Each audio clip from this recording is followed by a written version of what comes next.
Les rochers de chez moi cognent aux portes du ciel, décorés d'une croix, ils sont couleur de miel. Mais quand la nuit descend sur les cimes enneigées, ils se couvrent du sang de l'instant crucifié. Je me suis immédiatement posé une question fondamentale. Pourquoi diable une choucroute? Est-ce que ce plat sert à nous rappeler qu'il faut tout faire pour que la PDG ne finisse pas dans les choux? Ou alors est-ce que c'est pour permettre aux patrouilleurs de mieux mettre les gaz à l'amorce du col de Riedmaten? Mais c'est peut-être tout simplement parce que la reine des courses de montagne mérite qu'on lui fasse un plat à son niveau.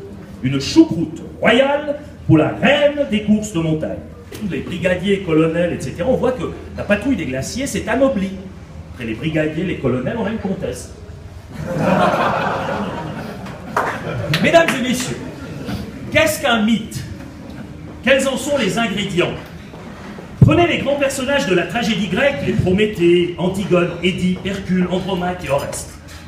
Aucun d'entre eux n'est entré dans le panthéon de l'immortalité en restant confortablement installé dans un fauteuil, pantoufles aux pieds, bière dans la gauche, bidon de popcorn dans la boîte et télécommande sous le coude. Devenir un mythe et accéder à l'immortalité a un prix. Ce prix, eh bien, c'est la souffrance. Depuis que l'homme existe, la souffrance l'accompagne tel un loup affamé suivant le troupeau de bovidés. Et je ne parle pas du loup empaillé de notre vénéré gouverneur. Eh bien, la patrouille des glaciers, c'est avant tout une souffrance physique et mentale, et il faut que les patrouilleurs, ces héros des temps modernes, soient de sacrés masochistes pour faire subir à leur corps une telle torture. Or, c'est cette résistance à la souffrance qui fait d'eux les dignes descendants du Cid, d'Hercule et du plus grec des personnages mythiques, Guillaume Tell. Je fais moi-même de la randonnée depuis plus de 40 ans, et je sais ce que ça représente de vaincre les béquets par ses propres forces, sans l'apport de Téléverbier, Télévézona ou Télétion, mais revenons à la pente et à l'élévation qu'elle permet.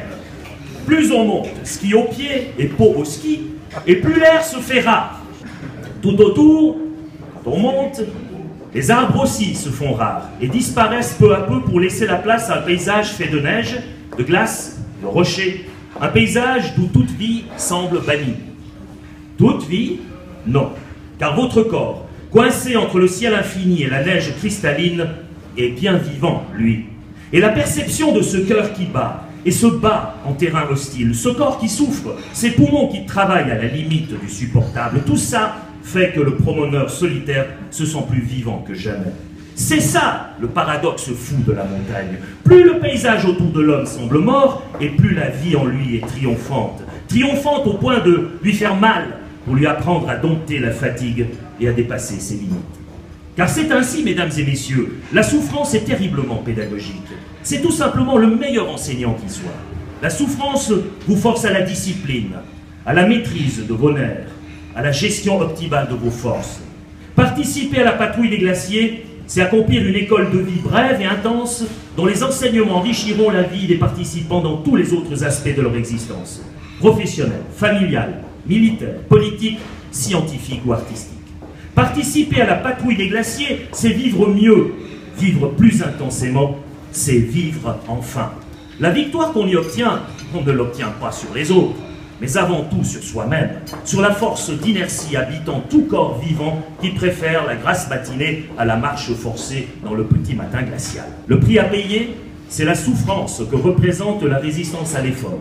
Ce n'est qu'à la sueur de son front que l'on conquiert une intensité exceptionnelle de vie, pas en restant calé dans le confort d'un canapé, la moiteur d'un bain turc ou d'un jacuzzi. Mesdames et messieurs, la patrouille des glaciers est indispensable dans le mode moderne. Non pas parce qu'elle génère de belles images, de l'argent, de la pub, pas pour le fun, mais parce qu'elle représente un mythe intemporel, le symbole d'une quête d'absolu, une soif de transcendance qui permet d'échapper à la pure matérialité des choses. Car finalement, la patrouille des glaciers est une préparation à la plus cruelle compétition qui attend l'homme dans son existence physique. Le vieillissement, cette lente dégénérescence de nos cellules qui nous rapproche à chaque pas de la Terre qui nous a fait naître. Les anciens des courses de 43, 44 et 49 qui ont entamé cette dernière compétition contre le temps savent de quoi je parle.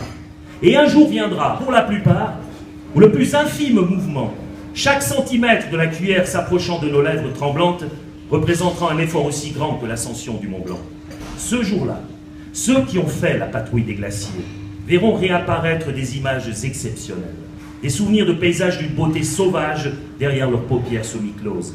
Leur corps sera figé, mais leur esprit sera plus vivant que jamais. Leur enveloppe charnelle les lâchera, mais pas l'espoir, pas la rage de se battre jusqu'au bout et de vivre le dernier instant de leur existence comme si c'était le premier. Ils toucheront alors au sublime et entreront dans la lumière parce qu'ils l'auront mérité. La patrouille, d'autres en parleront longtemps après leur mort, mais eux, ils l'auront faite.